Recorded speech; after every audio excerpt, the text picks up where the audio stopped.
चलिए फिर साथियों हम लोग शुरू करते हैं पेपर 4 के अंतर्गत दूसरा लेक्चर है यह। और इस लेक्चर में हम लोग यूनिट 1 पूरी कंप्लीट कर लेंगे। पहले यूनिट में हम लोगों ने देखा जो मानव सह संबंध हैं एथिक्स के साथ में, इसके साथ साथ एथिक्स की डेफिनेशन समझे, एथिक्स और मॉरलिटी में क्या डिफरेंस होता है, वैल्यूज और एथिक्स में क्या अंतर होता है, एथिक्स और लॉज में क्या अंतर होता है, साथ ही साथ जो डिटरमाइन करते हैं हमारे एथिक्स को, उन फैक्टर्स को भी एक एक करके समझा और उसको थोड़ा सा डिक्टेट भी कर दिया। अब इसी यूनिट में आपके मेंशन है कि सीधी सी बात है, निर्धारक आपने बता दिए, निर्धारक के बाद यह भी बताओ कि आखिर इनके बाद परिणाम क्या पड़ता है ना, इनका परिणाम क्या होता है, और परिणाम के साथ साथ जानेंगे कि मूल्य जो होते हैं, इन मूल्यों को अर्थात इन वैल्यूज को विकसित करने में आपके परिवार की, आपके शिक्षण संस्थानों की और आपके समाज की क्या भूमिका रहती है।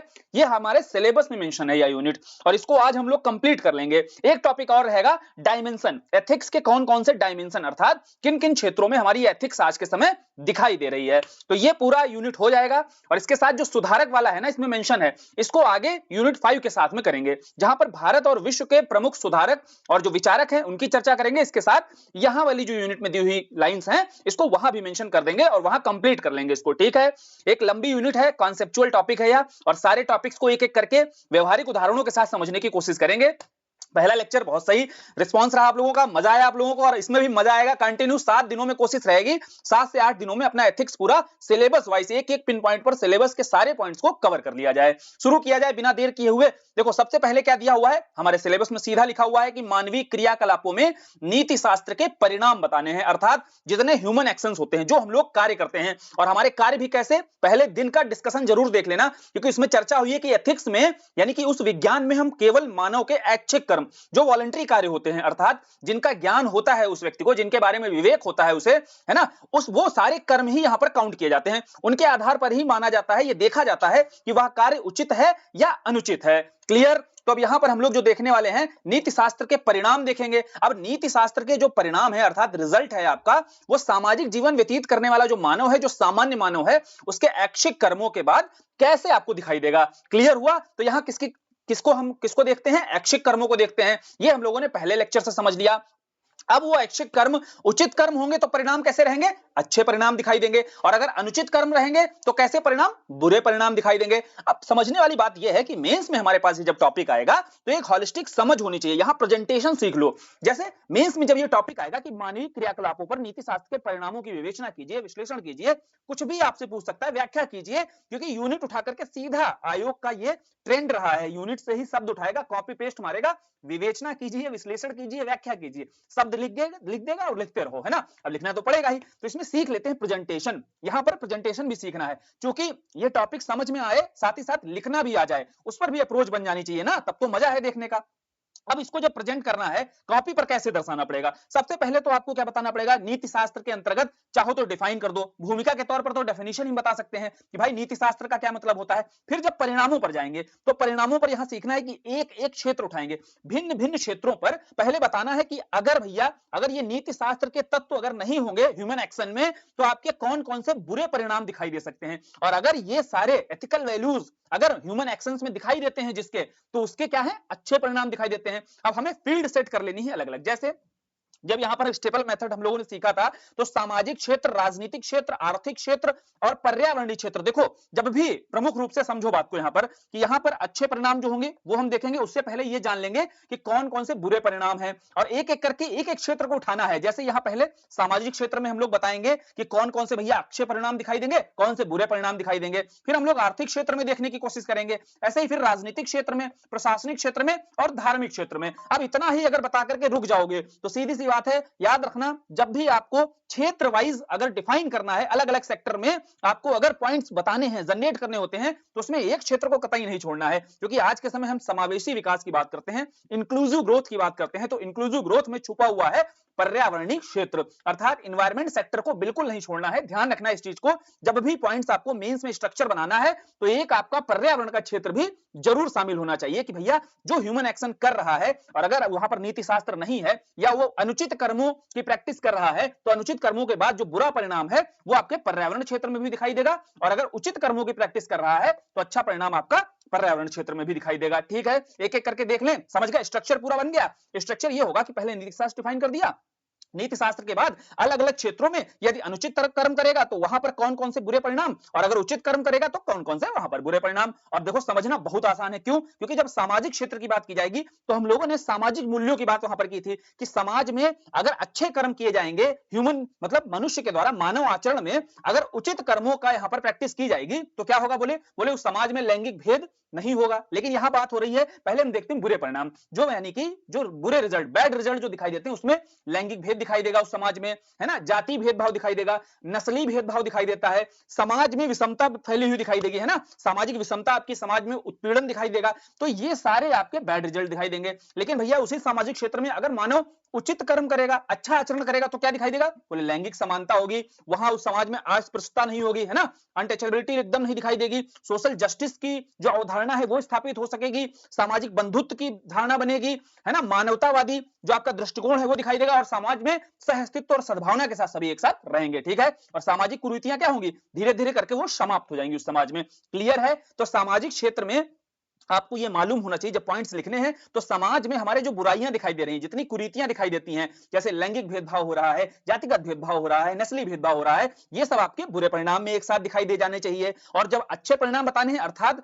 जब अच्छे कर्मों की प्रैक्टिस होगी, अच्छा आचरण दिखाएगा मानव समाज का, तो ये सारे आपको अच्छे परिणाम, अच्छे रिजल्ट के रूप में दिखाई देंगे, ठीक है। तो ये हो गए सामाजिक क्षेत्र की बात। अब आते हैं आर्थिक क्षेत्र में। तो देखो आर्थिक क्षेत्र में क्या दिखाई देता है, बोले आर्थिक क्षेत्र में सबसे पहले बताओ, जो घोटाले बढ़ रहे हैं, भ्रष्टाचार बढ़ रहा है। अब जब बुरे परिणाम के रूप में क्या होगा, भ्रष्टाचार, घोटाले, और आर्थिक क्षेत्र में ही आपको जो आपका टैक्स इवेजन अर्थात कर वंचन जो दिखाई देता है, तो कर वंचन में आपको टैक्स की चोरी बहुत ज्यादा होगी, है ना। तो सीधी सी बात है, इनका परिणाम क्या रहेगा, बेरोजगारी बढ़ती है, कालाबाजारी बढ़ती है, जमाखोरी बढ़ती हुई दिखाई देगी। तो ये सारे आपको बुरे परिणाम में बताने हैं, कहां पर, आर्थिक क्षेत्र के अंतर्गत। और जब अच्छे परिणाम में आएंगे यहां पर, तो सीधी सी बात है, ये सब चीजें कम होंगी, और क्या होगा वहां पर, जितनी मूलभूत आवश्यकताएं होती हैं उनकी पूर्ति, अर्थात संसाधनों का जो वितरण किया जाता है। अर्थव्यवस्था का मतलब ही क्या है, ऑप्टिमम यूज होना चाहिए संसाधनों का। तो बोले संसाधनों का समता मूलक वितरण दिखाई देगा। जो सरकार की आर्थिक नीतियां होंगी उनका इंप्लीमेंटेशन बेहतर ढंग से होगा, गरीबी उन्मूलन होगी, है ना, बेरोजगारी कम होगी, बेरोजगारी की दर जो है सीमित हो जाएगी एकदम। क्लियर? तो ये सारे आपके आर्थिक क्षेत्र के प्रभाव हैं। क्लियर?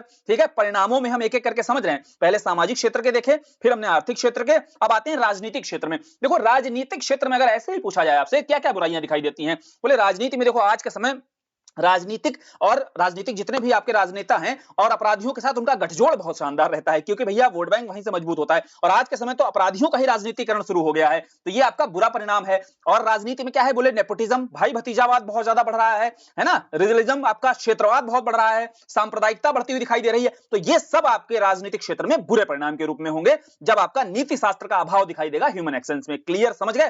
तो नैतिक शिक्षा की यहां पर हम लोग पढ़ाई कर रहे हैं, और नैतिक शिक्षा में अगर आपके मानवीय क्रियाकलापों में नीति शास्त्र के ये सारे तत्व जो हमने पीछे पढ़े कि क्या एसेंस है नीति शास्त्र का, वो अगर मिसिंग रहेगा तो मिसिंग होने के बाद देख लो भैया रिजल्ट यही दिखाई देता है। आप आसपास के समाज, आपके राजनीतिक क्षेत्र, आर्थिक क्षेत्र में इसको अनुभव भी कर सकते हो, है ना। उसके बाद अगर अच्छा परिणाम क्या होगा, बोले अगर राजनीति में ये नीति शास्त्र हो गई भैया, है ना, जैसे गांधी जी बात करते थे जिस राजनीति की, तो बोले आपको लोकतंत्र वहां पर बहुत सफल दिखाई देगा। ठीक है।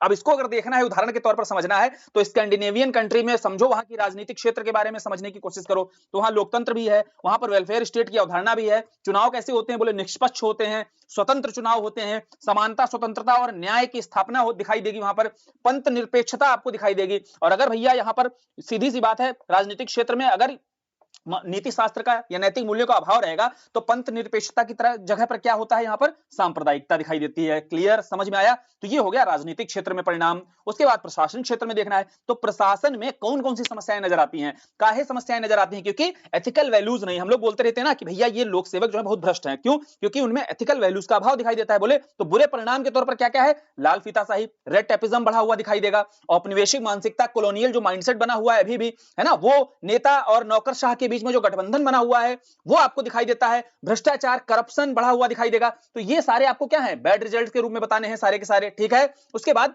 अगर मान लीजिए उन्हें एथिकल वैल्यूज सिखा दिया अच्छे से, या फिर आपका स्कूल के स्तर पर देखो, शिक्षण संस्थानों के स्तर पर हो या परिवार के स्तर पर हो, या फिर आपका जैसे मिशन कर्मयोगी जैसे मिशन जो चल रहे हैं, अगर ये सफल हो जाते हैं, नैतिक जो मूल्य है उनका बीजारोपण कर दिया जाता है, तो आपके अच्छे परिणाम के रूप में क्या दिखाई देता है, बोले सार्वजनिक जो कार्य होते हैं उसमें जन सहभागिता, सिटीजन सेंट्रिक शासन आपको दिखाई देता है, गुड गवर्नेंस, ओवरऑल तरीके से आपको गुड गवर्नेंस दिखाई देगा। जितने आपको लोक सेवक के बुनियादी मूल्य हैं, जैसे पारदर्शिता अर्थात ट्रांसपेरेंसी, जवाबदेहिता, अकाउंटेबिलिटी, या आपकी निष्पक्षता, न्यूट्रलिटी, सत्यनिष्ठता, इंटीग्रिटी। तो ये सारे जितने तत्व हैं आपके, ये सारे तत्व आपको अक्षय परिणाम के रूप में प्रशासनिक क्षेत्र में दिखाई देंगे। ठीक, स्पष्ट हो गया एकदम, एक एक समझ में आ रहा होगा। अब धार्मिक क्षेत्र की जब बात की जाए भैया, तो धार्मिक क्षेत्र में क्या है, धर्म के क्षेत्र में देखा जाए तो धर्म को ढाल बना करके क्या है, कट्टरता बढ़ेगी, वैर भाव, हिंसा, अविश्वास या सांप्रदायिकता, ये सारे तत्व आपके बुरे परिणाम के रूप में दिखाई देंगे। और अच्छे परिणाम अर्थात धार्मिक जो सहिष्णुता, हमारी संस्कृति में सर्वधर्म संभाव की बात की जाती है, तो आपको सर्वधर्म संभाव का, धार्मिक समरसता का जो तत्व है, या बंधुत्व की भावना, आपस में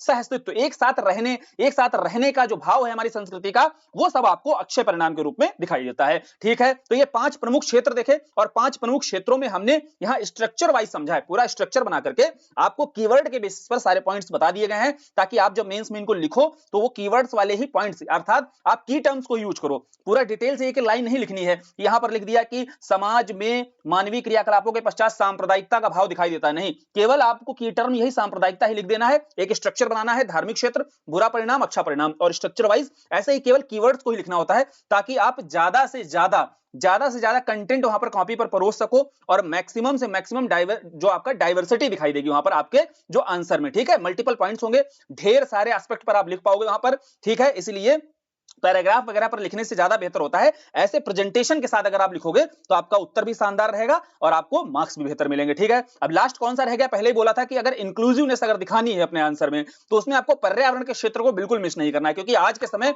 ह्यूमन एक्शन यानी कि मानवीय क्रियाकलापों का प्रभाव पर्यावरण पर प्रत्यक्ष रूप से पड़ता है। ठीक है, अब बोले पर्यावरण के क्षेत्र में क्या बताना है, सबसे पहले आपको बताओ कि बुरे परिणाम के रूप में एक तो ओजोन परत जो क्षरण हो रहा है, तो इसके चलते जो ग्लोबल वार्मिंग की समस्याएं हैं, क्लाइमेट चेंज की समस्याएं हैं, ये सब दिखाई दे रही हैं, अम्लीय वर्षा है ना, प्राकृतिक जितनी आपदाएं आ रही हैं, या फिर आप ओवरऑल तरीके से कह सकते हो कि प्राकृतिक जो असंतुलन बढ़ गया है। ठीक है, तो अब इसके लिए आपको बताना होगा कि भैया अक्षय परिणाम के रूप में क्या हो सकता है। फिर सीधी सी बात है, सस्टेनेबल डेवलपमेंट की जो बात की जा रही है, जिसके लिए हम लगातार प्रयास कर रहे हैं, एसडीजी गोल्स जो हमने डिसाइड कर रखे हैं, तो उन एसडीजी गोल्स की प्राप्ति की ओर आगे बढ़ता हुआ हमारा समाज दिखाई देगा, या मानव के क्रियाकलापों के पश्चात ही यह संभव हो सकता है, जब वहां पर नैतिक जो है पहलू है या नैतिक मूल्यों का भी समावेश होगा। ठीक है, फिर स्वच्छता अभियान जो चलाए जा रहे हैं, ये आपके सफल होते दिखाई देंगे, पर्यावरणीय जो मित्र तकनीक है इसका विकास होगा, साथ ही साथ जो नदियां हैं, नदियों में जो प्रदूषण की समस्याएं बढ़ रही हैं, वो प्रदूषण भी आपका कम होता दिखाई देगा। ठीक, इसके साथ और भी आप देखो ऐड कर सकते हो, यहां जितने प्रमुख हैं,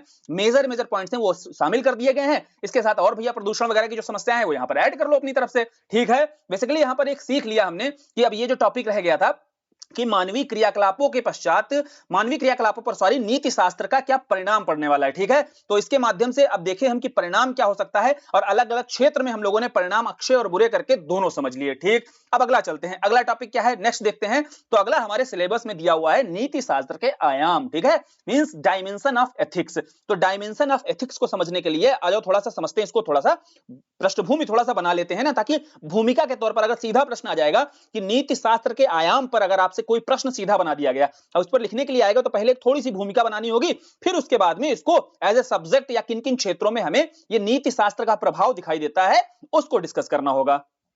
तो यहां पर जब बात की जाती है कि नीति शास्त्र के आयाम क्या होता है, देखो डायमेंशन की बात की जाए तो यहां नीति शास्त्र अभी के समय कोई ऐसा क्षेत्र नहीं है जहां पर हम नैतिक दुविधा में नहीं पहुंचे हुए हैं या नैतिक समाधान की बात नहीं करते हैं। ठीक है, तो बोले कैसे, आज के समय में जैसे मानव के द्वारा कोई भी जो कार्य किया जा रहा है, उदाहरण के तौर पर पर्यावरण के क्षेत्र में ही अगर कोई कार्य कर रहा है या कोई इंफ्रास्ट्रक्चर से रिलेटेड अगर कोई परियोजना आ रही है, ठीक है, जैसे कोई भी अवसंरचना से जुड़ी हुई कोई अगर प्रोजेक्ट आता है, तो उस प्रोजेक्ट के बाद ह्यूमन एक्शंस जो भी किए जाते हैं उसका इंपैक्ट एनवायरमेंट पर देखने को पड़ता है। तो जब एनवायरमेंट पर इसका प्रभाव पड़ रहा है तो इसके लिए क्या है, नैतिक समाधान खोजा जाता है। तो नैतिक समाधान खोजने के संदर्भ में ही उस क्षेत्र में नीति शास्त्र की एंट्री हो गई है। ठीक है, जैसे मीडिया एथिक्स की बात की जाती है, अब मीडिया एथिक्स में भी वहां पर मीडिया के लिए जो सुझाए गए हैं, अर्थात मीडिया के जो एथिकल वैल्यूज होते हैं, अगर उन एथिकल वैल्यूज का पालन नहीं किया जाता है तो वहां भी नीति शास्त्र घुस चुका है, अर्थात वहां पर नैतिक समाधान खोजा जाता है। क्लियर है, तो बोले अब हम लोग यहां पर समझेंगे, पहले भूमिका बन गई कि भैया नीति शास्त्र के आयाम कहां कहां पर देखने हैं, और सीधी सी बात है कि कोई ऐसा क्षेत्र तो है ही नहीं जहां पर अब नैतिक समाधान नहीं खोजा जा रहा है, क्योंकि अन्य समाधानों के माध्यम से, जैसे हमने बाह्य तरीके से कुछ आरोपित कर दिया, उदाहरण के तौर पर कानून बना दिए, नियम बना दिए, गाइडलाइन बना दी, लेकिन उनके उसके आधार पर आप भय और दबाव बना करके कोशिश कर सकते हो रोकने के लिए या नैतिक बनाने के लिए, लेकिन क्या संभव होता है? नहीं। उसके लिए सबसे ज्यादा जरूरी है इस फैक्टर पर काम करना, नैतिक समाधान पर काम करना, ठीक है, जिसको हम अंतरात्मा की आवाज कहते हैं या आंतरिक, जिसको हम कहते हैं कि आंतरिक तरीका अपनाया जा सकता है, ठीक है, समझे? तो इसलिए हम पहले ये देख लेते हैं कि नीति शास्त्र के आयामों का अध्ययन हमें कैसे करना है। तो नीति शास्त्र के जब आयाम आएगा कभी भी लिखने के लिए, तो इनको 3 पार्ट्स में ऐसे डिवाइड करके पढ़ना पड़ेगा। सबसे पहला होता है आपका नॉर्मेटिव एथिक्स। अभी एक एक करके बहुत आराम से समझ में आ जाएगा, एकदम इजीली घुसेगा दिमाग में। देखो, पहला होता है मानकीय, मानकीय एथिक्स कहो या फिर आपका नॉर्मेटिव एथिक्स। तो मानकीय नीति शास्त्र क्या होता है, नॉर्मेटिव एथिक्स क्या होता है, अभी इसको देखेंगे आराम से। दूसरा देखो पढ़ेंगे अप्लाइड एथिक्स या अनुप्रयुक्त नीति शास्त्र। अब अप्लाइड एथिक्स क्या होता है, इसको भी आराम से देखेंगे। तीसरा है पार्ट मेटा एथिक्स का, अधिनीति। देखो इसके चांसेस बहुत कम रहते हैं, इसको बहुत ही कम, केवल जान लो, सीधा सीधा पूछ दिया गया 8 नंबर में अगर आ भी गया कभी कि भैया मेटा एथिक्स के बारे में बताओ, तो वहां पहले नीति शास्त्र को डिफाइन कर सकते हैं, उसके बाद क्यों जरूरत पड़ी भैया, फिर उसके बाद मेटा एथिक्स में क्या काम किया जाता है, आखिर इसका प्रयोग क्या है, क्या इसके अंतर्गत अध्ययन किया जाता है, इसको बस जान लो। इतना बहुत है जानना, बहुत महत्वपूर्ण नहीं है, महत्वपूर्ण है जो जानना। एक तो नॉर्मेटिव एथिक्स हमें पता होना चाहिए, अर्थात इस डायमेंशन के बारे में पता होना चाहिए कि भैया ये कौन सा डायमेंशन है नीति शास्त्र का, और दूसरा ये अप्लाइड वाला पता होना चाहिए। अप्लाइड वाला बहुत महत्वपूर्ण है, ठीक है, दोनों ही बहुत अच्छे से पढ़ेंगे क्योंकि दोनों पर ही प्रश्न बनाए जा सकते हैं। अब पहली बात आती है, जैसे नॉर्मेटिव या मानकीय एथिक्स की बात की जा रही है, तो इसके शब्द को ही पकड़ लो।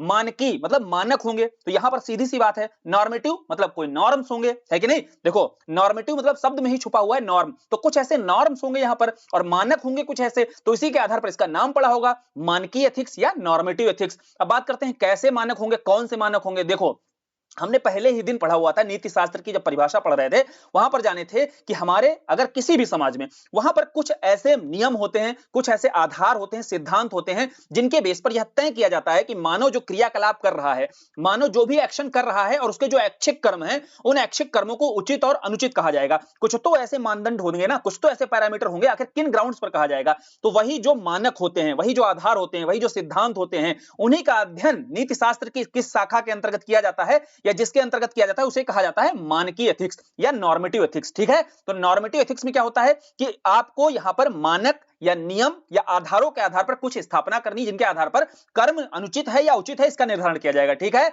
समझे, बात समझ में आई, आराम से आ गई अब कि नॉर्मेटिव क्यों कहा जाता है या मानकीय एथिक्स क्यों कहा जाता है, ठीक, क्लियर। अब तभी होता क्या है, फाइनली हमने देखा था कि इसके पश्चात ही जो व्यक्तिगत हित होते हैं और सामाजिक हित होते हैं, व्यक्तिगत और सार्वजनिक हितों में सामंजस्य बैठता है, तो अंततः सुखद जीवन की प्राप्ति होती है, ठीक है। अब ये मानकीय जो एथिक्स होता है, यानी कि नॉर्मेटिव जो एथिक्स होता है, यह भी 3 टाइप से देखो आपको समझना चाहिए। कैसे? पहला होता है परिणामवादी, दूसरा होता है परिणाम निरपेक्ष, और तीसरा है सद्गुण, ठीक है, जिसको कहते हैं टेलियोलॉजिकल। परिणामवादी मतलब टेलियोलॉजिकल एथिक्स बोला जाता है, और परिणाम निरपेक्ष मतलब डियोटोलॉजिकल, ठीक है। डियोंटोलॉजिकल आपका होता है परिणाम निरपेक्ष, और सद्गुण आपका वर्च्यू एथिक्स होता है। तो नॉर्मेटिव एथिक्स को भी यहां पर 3 तरीके से समझा जाता है। नॉर्मेटिव मतलब कुछ तो नॉर्म्स होंगे, उन नॉर्म्स या नियमों के आधार पर, मानकों के आधार पर हम तय करेंगे कि मानव सही काम कर रहा है कि नहीं कर रहा है, उचित कर रहा है कि अनुचित कर रहा है काम, ठीक है। अब बोले उसमें भी 3 टाइप होते हैं। एक होता है परिणामवादी, अर्थात यहां देखा जाएगा ये वो समाज है जो आपका काम उचित अनुचित तय करता है, कैसे? परिणाम देख करके, अर्थात रिजल्ट अगर आपका ठीक है तो आपका काम भी उचित है, अगर रिजल्ट नहीं ठीक है तो आपका काम अनुचित है, ठीक है, समझे। तो ये होता है आपका टेलियोलॉजिकल या परिणामवादी, ठीक। नॉर्मेटिव की शाखा क्लियर हुई। दूसरा है परिणाम निरपेक्ष। निरपेक्ष मतलब होता है दूर रह के, परिणाम से कोई मतलब नहीं होता है, अर्थात यहां पर कैसे तय किया जाएगा, यहां पर परिणाम के आधार पर बिल्कुल तय नहीं किया जाता, यहां कर्तव्यों के आधार पर, यानी कि परिणाम ना होकर के उसके अंतस्थ जो मूल्य होते हैं और नियम जो होते हैं, उनके आधार पर यहां तय किया जाता है। यहां रिजल्ट कैसा भी रहे, रिजल्ट अच्छा है बुरा है, उससे तय नहीं होगा, डिपेंड करता है कि आपने जो नियम या मूल्य हैं उनके आधारों पर कार्य किया है कि नहीं किया है, ठीक, क्लियर। ये होते हैं परिणाम निरपेक्ष, क्लियर। तीसरा कौन सा है, बोले सद्गुण है, यहां पर इसको बोलते हैं वर्च्यू एथिक्स। अभी वर्च्यू एथिक्स को देखेंगे कैसे यहां पर डिफाइन किया जाता है। सबसे पहले देख लेते हैं परिणामवादी। परिणामवादी का मतलब सीधा हम लोगों ने समझा कि भैया आज के समय समाज भी कैसा है, बोले रिजल्ट देख कर ही तय करता है। जैसे कल उदाहरण एक देखा था हम लोगों ने कि होता क्या है कि रिजल्ट जैसे तैयारी वगैरह करते हैं हम लोग, अब रिजल्ट अगर पॉजिटिव आता है तो क्या कहा जाता है कि काम पढ़ाई की होगी ढंग से, और रिजल्ट अगर नेगेटिव आता है तो क्या कहा जाता है, नहीं की होगी, ठीक है। तो ये आपका परिणामवादी थ्योरी होती है, ठीक है, टेलियोलॉजिकल जिसको बोला जाता है। तो इस आधार पर ही उदाहरण भी हम लोगों ने समझा था कि बाल बड़े बड़े हैं, दाढ़ी बड़ी बड़ी है, रिजल्ट आ गया तो मतलब देखो पढ़ते पढ़ते भैया को समय नहीं मिला कहीं दाढ़ी बाल बनवाने का, और बाल बड़े बड़े हैं, दाढ़ी बड़ी बड़ी है, नहीं आया, बोले यही सब में फंसे थे, यही लिए नहीं हुआ, ठीक है। तो दोनों दोनों ही जो अवधारणाएं बन जाती हैं उसके प्रति वो आपकी परिणामवादी समाज के आधार पर ही बना दी जाती हैं। ठीक है, इसके उदाहरण के तौर पर आप बता सकते हो हेडोनिज्म, जो आपका सुखवाद होता है, और सुखवाद में ही आपकी उपयोगितावादी जो अवधारणा है ये काउंट की जाती है। सुखवाद क्या होता है, हेडोनिज्म क्या होता है, इसका सीधा मतलब होता है कि व्यक्ति जो है अगर उसको अंततः रिजल्ट के रूप में खुद को सुख महसूस हो रहा है, आनंद की अनुभूति हो रही है, तो उसके द्वारा किया गया कार्य उचित होगा, और नहीं हो रही तो किया गया कार्य अनुचित होगा। इसी में बात की जाती है आप ऐसा कार्य करो जिसके माध्यम से आप अधिकतम लोगों का सुख कर सको, ठीक है, अधिकतम लोगों का भला कर सको, तो वही आपका उपयोगितावाद का सिद्धांत है। तो इसी में आपका परिणाम कैसा है, जब ज्यादातर लोगों को अगर सुख हो रहा है तो सीधी सी बात है आपके कार्य कैसे होंगे, उचित होंगे, अगर नहीं हो रहा है, भलाई नहीं हो रही ज्यादातर लोगों की, तो आपके अनुचित कार्य होंगे। ठीक है, तो ये आपका परिणामवादी थ्योरी हो गई, समझ में आ गई होगी। दूसरी परिणाम निरपेक्ष जो थ्योरी होती है, डियोंटोलॉजिकल जो थ्योरी बोली जाती है, डियोंटोलॉजिकल एथिक्स क्या है, बोले ये नॉर्मेटिव की कौन सी शाखा है। देखो यहां पर मानदंड कौन से हैं, यहां मानदंड बिल्कुल स्पष्ट हैं कि रिजल्ट से कोई लेना देना नहीं है, आपने जो कार्य किया है वो ठीक है, आधार ठीक है कि नहीं। तो इसी की बात करते थे, इसके सबसे प्रबल समर्थक थे कांट महोदय। कांट महोदय क्या कहते थे, कांट महोदय का एक आपने पढ़ा होगा, इनका ड्यूटी फॉर ड्यूटी बोलते थे, मतलब कर्तव्य कर्तव्य के लिए होना चाहिए, अर्थात कर्तव्य कभी भी ये सोचकर नहीं करना चाहिए कि इसका परिणाम क्या होने वाला है। अगर ये परिणाम सोच लिए, जैसे उदाहरण के तौर पर बहुत सारे लोक सेवक होते हैं, दो टाइप के लोक सेवक आपने देखे होंगे। एक लोक सेवक होते हैं जो रिजल्ट में सोचते हैं कि फैमिली वगैरह को दिक्कत हो सकती है, अगर उनके दिमाग में रिजल्ट आता है तो कार्य क्या करते हैं, कार्य नैतिक ना होकर के कुछ अनैतिक तत्व भी शामिल कर लेते हैं या नहीं कर पाते हैं जो उन्हें करना होता है। लेकिन कुछ ऐसे आपने देखे होंगे जो इस चीज को, परिणाम को बिल्कुल सोचते ही नहीं है, बिना परिणामों को सोचे हुए ही अपने कर्तव्यों का पालन करते हैं। तो कांट इसी के समर्थक थे, और यही होता है परिणाम निरपेक्ष जो आपका एथिक्स होता है। ठीक है, कांट कहते थे अपना जो कर्तव्य आपको मिला है वो कर्तव्य करो, परिस्थिति जन्य नहीं होना चाहिए। ठीक है, तो इसी में बात की जाती है कांट महोदय की कि कर्तव्य कर्तव्य के लिए होना चाहिए, और इसको उदाहरण के माध्यम से भी समझ लिया हम लोगों ने। और यही बात की जाती है गीता के द्वारा। भगवत गीता भी क्या कहता है, भगवत गीता में क्या कहा गया है, निष्काम कर्म करना चाहिए, अर्थात परिणाम की आसक्ति की चिंता किए बिना, फल की आसक्ति की चिंता किए बिना हमें अपने कर्म पर जो है फोकस करना चाहिए। ठीक है, तो चाहे निष्काम कर्म की बात हो, चाहे कांट महोदय की बात हो, और कांट महोदय के बारे में और जानते हो क्या है, कांट महोदय बहुत अनुशासित जीवन जीते थे। अनुशासित जीवन तो इस स्तर का था कि समय के इतने पाबंद थे कि भैया जिस घर के सामने से निकलते थे, घर वाले अपनी घड़ी मिला लेते थे, कहते थे भैया कांट महोदय रोज यहां से 6 बजे निकलते हैं, तो आज भी 6 बजे ही निकल रहे होंगे, तो तुरंत लोग अपनी घड़ी टाइम आगे पीछे हुआ होता था ठीक कर लेते थे। ठीक है, तो कांट के विषय में तो अलग कहानी है, अनुशासित। लेकिन कांट की जो थ्योरी है, यहां पर हम लोग भारत और विश्व के जब विचारक पढ़ेंगे ना, दार्शनिक दर्शन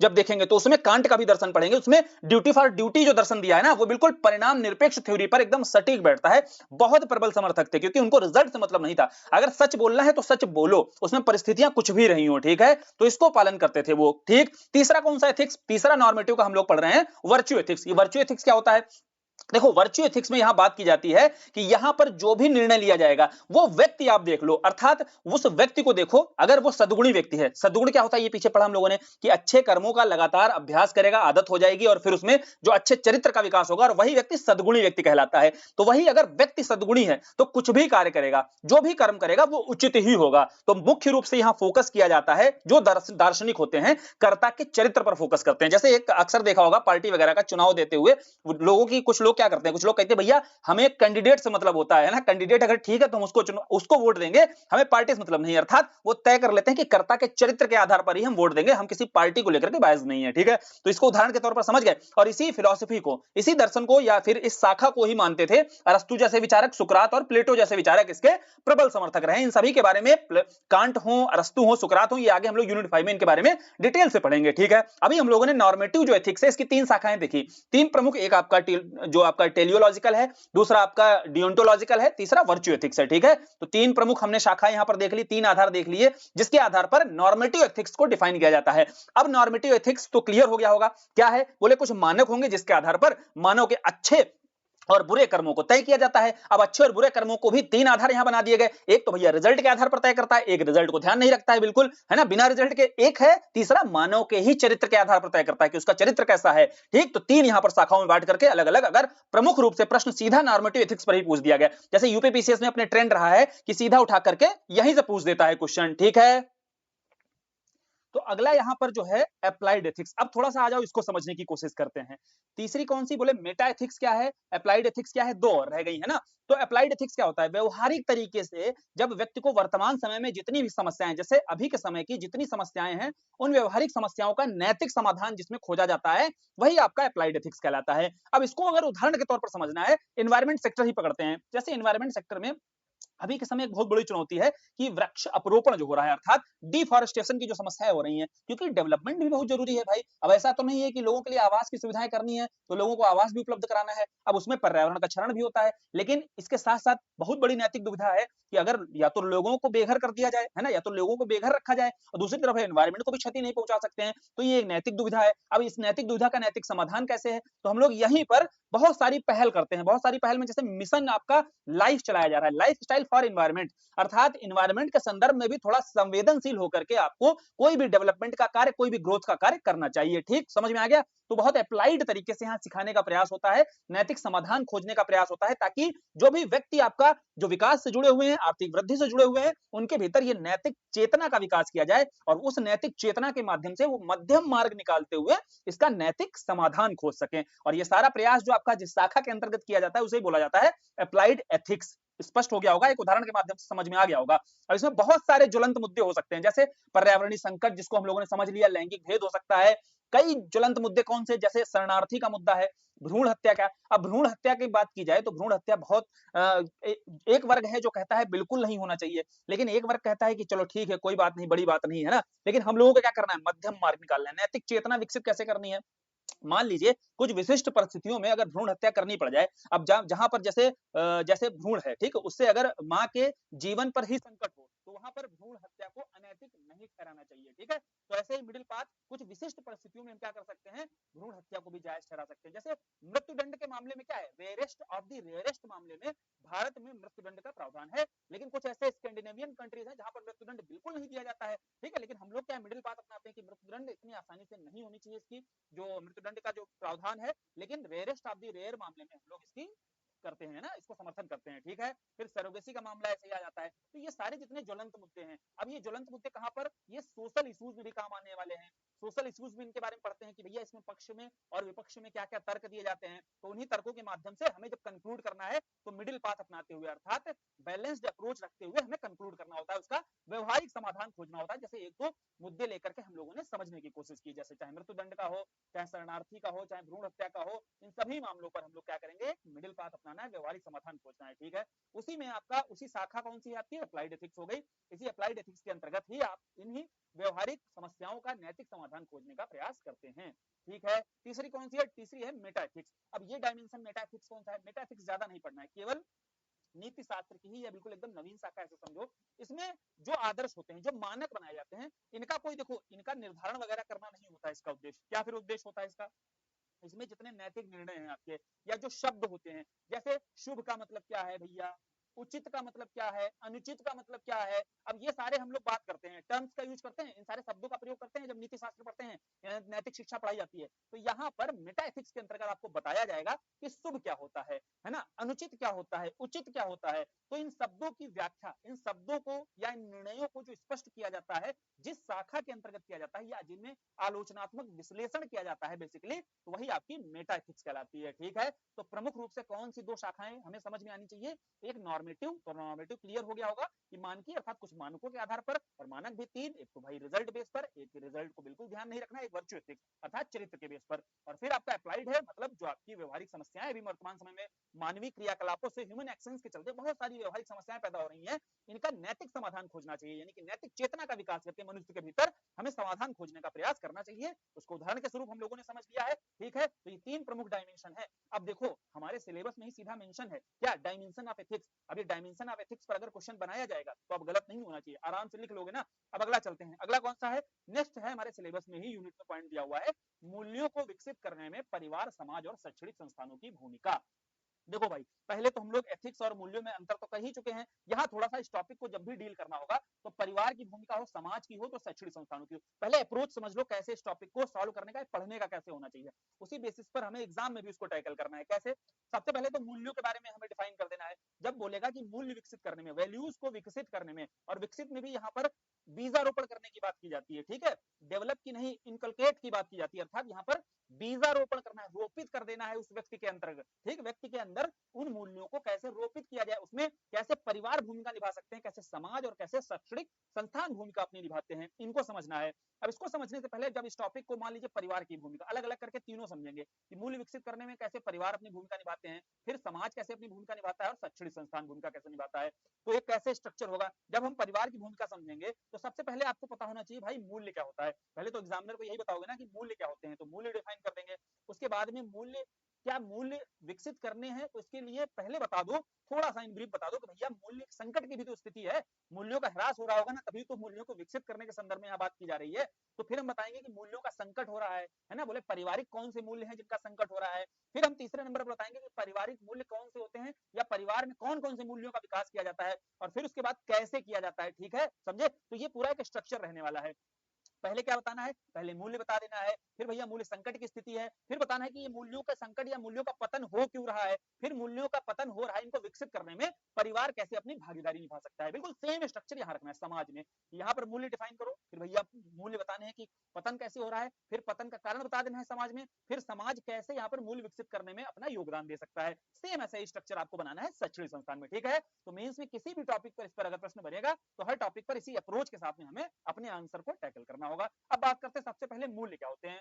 कल ही समझे थे कि मूल्य एक अपने आप में डिजायरेबल होता है जिस समाज के लिए, अर्थात मूल्य के माध्यम से जैसे आपका जो जीवन है उस जीवन को अगर गरिमापूर्ण जीवन, डिग्निफाइड अगर जीवन बनाना है, ठीक है, परिष्कृत जीवन बनाना है या सार्थक, अब कोई निरर्थक नहीं होना चाहिए बिल्कुल जीवन आपका, सार्थक जीवन बनाना है, तो आपके पास में क्या होना चाहिए, आपके पास आपके जीवन में कुछ मूल्य होने चाहिए, कुछ वैल्यूज होनी चाहिए, उन वैल्यूज के बेसिस पर ही वो आपको गाइड करते हैं और वही मूल्य आपको गाइड करेंगे जिसके आधार पर आपका जीवन कैसा परिष्कृत, सार्थक या गरिमापूर्ण बनता है, ठीक है, और वो आपके सदैव डिजायरेबल रहते हैं, अर्थात सदैव आपके वांछनीय रहते हैं, ठीक है, स्पष्ट हो गया। तो मूल्य की जब परिभाषा देनी होगी, वैल्यूज की परिभाषा देनी होगी, तो क्या होता है, मानव की जो सोच होती है, अर्थात मनसा, वाचा और कर्मणा, उसका पूरी तरीके से गाइड करने के लिए उसके कितने स्ट्रांग वैल्यूज हैं, कितने स्ट्रांग उसके मूल्य हैं, उसी के आधार पर उसका आगे का जीवन परिष्कृत, सार्थक या गरिमापूर्ण बनता है, ठीक है। और ये मूल्य कौन कौन से हो सकते हैं, बोले दया का भाव, ठीक है, प्रेम, सत्यनिष्ठा, त्याग, ये सारे क्या है, ये सारे वैल्यूज हैं। जैसे गांधी जी के भीतर अगर बात की जाए तो सत्य बोलना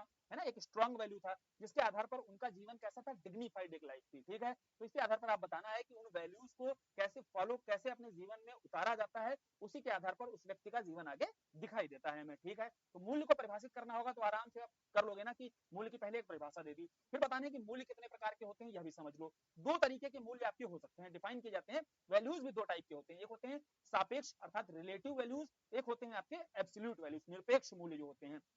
अब सापेक्षिक मूल्य कौन से होते हैं, सापेक्षिक मूल्य वो होते हैं जो स्थान, काल और परिस्थिति के अनुसार बदल भी सकते हैं। जैसे एग्जांपल, इसका एग्जांपल जैसे गोपनीयता और पारदर्शिता को ही समझ लेते हैं। बहुत सारी ऐसी संस्थाएं जैसे आईटीआई वगैरह है, तो वहां पर गोपनीयता नहीं होनी चाहिए, है ना, हम लोग बात करते हैं, लेकिन वहीं पर क्या होना चाहिए आरटीआई में, बोले पारदर्शिता होनी चाहिए, लेकिन आरटीआई में ही कुछ मामलों में जैसे जो आपके स्ट्रेटेजिक, जो आपके मान लीजिए जहां पर भारत और किसी विदेशी देश के साथ में संबंध बाधित हो रहे हैं, ठीक है, वहां पर क्या है, आपकी इस पारदर्शिता को रोका जा सकता है, गोपनीयता बनाकर रखी जा सकती है। तो परिस्थिति के अनुसार यहाँ पर बदल गया ना, तो समझे, तो ये होते हैं आपके सापेक्ष वैल्यू। तो सापेक्षिक जो वैल्यू होती है आपकी, पारदर्शिता बदल भी सकती है, समय परिस्थिति के अनुसार आपकी तय होती है, ठीक, उदाहरण के माध्यम से समझ में आ गया होगा। तो ये आपके सापेक्ष वैल्यू होते हैं। अब निरपेक्ष वैल्यू कौन से होते हैं, एब्सोल्यूट कौन से होते हैं, बोले एब्सोल्यूट वैल्यू वो होते हैं जो सदैव यूनिवर्सल रहते हैं, शाश्वत, इटरनल रहते हैं, मतलब हर कंडीशन में सेम रहते हैं, कभी भी बदल नहीं सकते हैं, ठीक है। परिस्थिति जन्य जो परिवर्तित नहीं होते हैं वो आपके निरपेक्ष मूल्य एब्सोल्यूट वैल्यू कहलाते हैं। ध्यान रखना, जैसे दया, प्रेम, सत्य बोलना, ये आपकी एक तरीके से निरपेक्ष वैल्यू माने जाते हैं, ठीक। ईमानदारी सदैव हमेशा मानी जाती है हर जगह पर, किसी भी देश में बात की जाए, किसी भी समय बात की जाए, तो ईमानदारी सदैव आपकी यूनिवर्सल या एब्सोल्यूट वैल्यू ही मानी जाएगी, ठीक है। दया का भाव होना चाहिए, प्रेम होना चाहिए, प्रेम का भाव होना चाहिए, ये सब क्या है आपके एब्सोल्यूट वैल्यूज हैं। लेकिन यहाँ हमारी संस्कृति में एक बात की जाती है आपद धर्म की, क्या, एब्सोल्यूट वैल्यू भी कुछ विशिष्ट परिस्थिति में क्या होते हैं, अगर ऐसा हमें कदम उठाना पड़ जाए जहां पर हमें जो एब्सोल्यूट वैल्यूज हैं उनमें भी थोड़ा थोड़ा सा परिवर्तन करके कभी यूज करना पड़ जाए, अगर ऐसा कुछ, तो वहां पर भी आप क्या है, उसको एब्सोल्यूट ही मानोगे, उससे आप अनुचित कार्य कर नहीं कर रहे होगे, ठीक, अनएथिकल नहीं माना जाएगा। कैसे, एग्जाम्पल देखते हैं, जैसे आपद धर्म की हमारे बात की गई, कहां पर इसका प्रयोग हुआ, उदाहरण पता है, महाभारत में याद करो, युधिष्ठिर क्या थे, युधिष्ठिर कभी भी झूठ नहीं बोलते थे, सदैव सत्य बोलते थे, लेकिन अधर्म पर धर्म की जीत के लिए उन्हें एक बार झूठ बोलना पड़ा था। कब? जब उन्होंने बोला था अश्वस्थामा मारा गया, और धीरे से बोल दिया था जो कि हाथी है, ठीक है, बहुत धीमे से बोला था, लेकिन उन्होंने तेजी से झूठ जानबूझ के बोला ताकि अधर्म पर जो धर्म की विजय हो, ताकि कौरवों पर पांडवों की जीत हो। तो इस संदर्भ में यहाँ पर जो झूठ बोला गया है वो आपका आपद धर्म कहलाता है, ठीक है, धर्म की रक्षा के लिए यहाँ पर झूठ बोला गया है। तो ये अपने आप में देखा जाए तो एब्सोल्यूट होता है, वैसे तो, है ना, वैसे तो एब्सोल्यूट होता है ये जो सत्य बोलना, लेकिन यहाँ पर जो सत्य बोला गया है अधर्म पर धर्म की या धर्म की रक्षा के लिए बोला गया है, तो इसको बिल्कुल से अनुचित नहीं माना जाएगा। क्लियर है? या एक और एग्जाम्पल ऐसे समझ लो, जैसे आज 10 लोग, आपके 10 निर्दोष लोग आए आपके पास, आपके घर में घुस गए, घर में घुस गए, एकदम छुप गए, है ना, 2 लोग आ रहे थे उधर से मारने के लिए, और आप गेट खोले, आपसे पूछा गया कि भैया वो 10 जो आदमी है वो क्या तुम्हारे घर में घुसे हुए हैं? तो आपने तुरंत मना कर दिया। मना कर दिया मतलब आपने 10 की जान बचा ली। भले आप सत्यवादी थे, हरिश्चंद्र जी थे, लेकिन आपने यहाँ पर झूठ बोला क्योंकि 10 निर्दोषों की जान बचानी थी। तो यहाँ पर आपके द्वारा बोला गया झूठ जो है वो बिल्कुल भी आपका अनुचित नहीं माना जाएगा, ठीक है, ये भी आपद धर्म के अंतर्गत ही काउंट होता है। और इसमें भी आपने सत्य बोला, और सत्य इसलिए बोला क्योंकि परिस्थिति जन इसलिए हो गया क्योंकि आपने 10 निर्दोषों की यहाँ पर जान बचा ली। ठीक, अब स्पष्ट हो गया होगा। ठीक, तो निरपेक्ष और सापेक्ष वैल्यू इस आधार पर तय किए जाते हैं। अब मूल्य संकट क्या होता है? क्योंकि मूल्यों को विकसित करना है उसके पहले समझना पड़ेगा मूल्य संकट की क्या स्थिति है। मूल्य संकट सीधा समझो कि जब हमें पता होता है, हमें ज्ञान होता है कि क्या गलत है क्या सही है, फिर भी हम अनुचित कार्य ही करते हैं। यानी कि हमें मालूम है क्या उचित कर्म है और फिर भी हम क्या करते हैं, ज्ञान होने के बावजूद भी हम उसको क्या करते हैं, हम अनुचित कार्य करते हैं, जबकि हमें ये पता रहता है कि उचित क्या कार्य है। ठीक है, इसी में राष्ट्रपति राधा कृष्णन हमारे पूर्व राष्ट्रपति रहे हैं, इनका स्टेटमेंट भी आप कोट कर सकते हो, जिन्होंने मूल्य संकट की स्थिति को बहुत स्पष्ट तरीके से समझा दिया है कि बोलते हम जानते हैं कि क्या सही है, ठीक है, उसकी सराहना भी करते हैं, तारीफ भी करेंगे, लेकिन उसको अपनाते नहीं है जीवन में। पता है हमें कि बुरा क्या है, हम उसकी निंदा भी करेंगे, लेकिन फिर भी उसी के पीछे भागते हैं। जैसे उदाहरण देते हैं, घर से निकलते हो गए, है ना, घर पे हम लोग खूब बोलते रहते हैं कि भैया पॉलीथीन का यूज नहीं करना चाहिए, ठीक है, खूब बोलते हैं कि पॉलीथीन का यूज नहीं करना चाहिए, प्लास्टिक बहुत गलत चीज है, लेकिन कोई सामान लेने जाते हैं तुरंत उधर से क्या करते हैं, उधर से सामान उसी पॉलीथीन में लेकर के चले आते हैं। तो ये होता है कि हमें पता है कि क्या गलत है, इन्वायरमेंट के लिए ठीक नहीं है, फिर भी हम लोग क्या कर रहे हैं, उसी को लेकर के उसी में सामान लेकर के घर चले आते हैं। तो ये बेसिकली होता है मूल्य संकट की स्थिति, ठीक है, नहीं लाएंगे तो हाथ में लेकर के आ नहीं सकते हैं, तो ये मूल्य संकट की स्थिति रहती है। दूसरी एक चीज और समझते हैं, जैसे मान लीजिए दूध वाले वगैरह आते हैं, ठीक है, घर पे आए, अब दूध वाले आए और सब पता है, चिल्ला रहे हैं, जैसे एकदम बताएंगे कि सरकार एकदम बर्बाद कर दे रही है, ठीक है, सरकार एकदम दूध इतना महंगा होता चला रहा है, पूछो नहीं, भ्रष्टाचार बहुत बढ़ गया है, लेकिन साथ ही साथ बताते बताते दूध में पानी मिलाते चले जा रहे हैं। तो बेसिकली जो काम कर रहे हैं उन्हें पता है कि गलत कर रहे हैं, ठीक, उसी पर जैसे प्रवचन भी खड़े होकर के देंगे बाहर, लेकिन वही काम खुद ही करते चले जा रहे हैं। तो ये मूल्य संकट की स्थिति है कि भैया जब तक आप खुद नहीं उस चीज को अप्लाई करोगे तब तक आप कैसे कह सकते हो कि भाई मूल्य संकट की स्थिति है, मूल्यों का जो है ह्रास हो रहा है ना। तो उसको जीवन में अपने भी उतारना पड़ेगा। जो हमें पता है निंदा कर रहे हैं, यानी कि हमें पता है कि बुरा क्या है, उसकी निंदा कर रहे हैं, लेकिन फिर भी कर क्या रहे हैं, उसी के पीछे भाग रहे हैं। तो ये मूल्य संकट की स्थिति है। ठीक, समझ में आ गया, उदाहरणों के माध्यम से समझ गए। अब आते हैं कि इसको रोकने के लिए क्या उपाय होते हैं। एक तो रोकने के लिए उपाय क्या किए जाते हैं, बाह्य उपाय जो किए जाते हैं। एक्सटर्नल क्या उपाय हैं, जैसे कई कानून बना दिए। अब जैसे भ्रष्टाचार है तो भ्रष्टाचार के लिए बहुत सारे कानून बने हुए हैं, भ्रष्टाचार निवारण अधिनियम बना दिया गया, कई नियम बना दिए गए, रूल्स रेगुलेशन बना दिए गए, कोड ऑफ कंडक्ट आपने लागू कर दिया, आचार संहिता लागू कर दिया, आरटीआई लेकर चले आए, सिटीजन चार्टर लेकर चले आए, है ना। तो ये हम गवर्नेंस में ही पढ़ते हैं ये सारा कुछ। ठीक, लोक सेवकों पर बेसिकली जो भी आप समझिएगा, जो भी आपके लोक सेवक होते हैं, ये आपके जहां जहां मूल संकट की स्थिति जहां जहां दिखाई देती है उनके लिए बाह्य उपाय सारे किए जाते हैं। ठीक है, ईडी सीबीआई ये सब क्या है, ये सब बाह्य उपाय हैं आपके। लेकिन हमें प्रमुख रूप से यहाँ फोकस करना है, जो यूनिट पढ़ने जा रहे हैं अब हम लोग आ रहे हैं इस पर, पूरा स्ट्रक्चर क्लियर हुआ। तो ये आंतरिक उपाय पर, आंतरिक उपाय क्या होता है, आंतरिक उपाय में है कि उस व्यक्ति के अंतर्गत बचपन से, उस व्यक्ति के भीतर बचपन से शुरुआत से ही उन मूल्यों का बीजारोपण कर दो जिसके आधार पर वो आगे ऐसे कदम उठाए ही ना। और वो मूल्यों का बीजारोपण कहां से हो सकता है, उसमें तीन प्रमुख जो संस्थाएं हैं, उसमें पहला है परिवार, क्योंकि बच्चे के पहला शिक्षक या बच्चों का पहला विद्यालय या पहली शिक्षक माँ होती है और विद्यालय उसका परिवार होता है। ठीक है, दूसरा फिर शिक्षण संस्थान है, क्योंकि थोड़ा सा बड़ा होता है फिर वो भेजा जाता है स्कूल, दूसरा होता है शिक्षण संस्थान, तीसरा होता है समाज, फिर वो समाज में रहता है। ठीक है, समाज में रहते हुए अपने दायित्वों का निर्वहन करता है, तो वहां सामाजिकरण की प्रक्रिया के माध्यम से उसके भीतर मूल्यों का बीजारोपण किया जाता है। तो तीन प्रमुख हैं आपकी संस्थाएं जिसके माध्यम से जो आपके आंतरिक उपाय हो सकते हैं, व्यक्ति के भीतर जो मूल्य संकट की स्थिति ना बने। इस संदर्भ में हमें यहाँ पर पढ़ना है कि मूल्यों को विकसित करने में परिवार की, शिक्षण संस्थानों की और आपका समाज की क्या भूमिका हो सकती है। ठीक है, यूनिट जो है उस यूनिट के पहले ये डिफाइन जो कर दिया हम लोगों ने, अच्छे से समझ लिया, एक बैकग्राउंड क्लियर हो गया कि भैया जो यूनिट पढ़ने जा रहे हैं उस यूनिट का कंट्रीब्यूशन क्या है, उसके पीछे की पृष्ठभूमि क्या है। अब इसको विकसित करने में परिवार कैसे भूमिका निभाते हैं, पहले ही देखो इसको समझने पर फोकस ज्यादा करना। कि इसको कैसे पढ़ेंगे, परिवार की जो भूमिका है कैसे रहने वाली है। तो पहले तो इसको परिवार में किन मूल्यों को बढ़ावा, कौन कौन से ऐसे मूल्य हैं जो पारिवारिक मूल्य हैं जो बढ़ावा देने में सहायक होते हैं, पहले तो ये समझेंगे। उसके बाद में इन मूल्यों को किस प्रकार से परिवार में बढ़ावा दिया जा सकता है, दूसरा ये समझेंगे।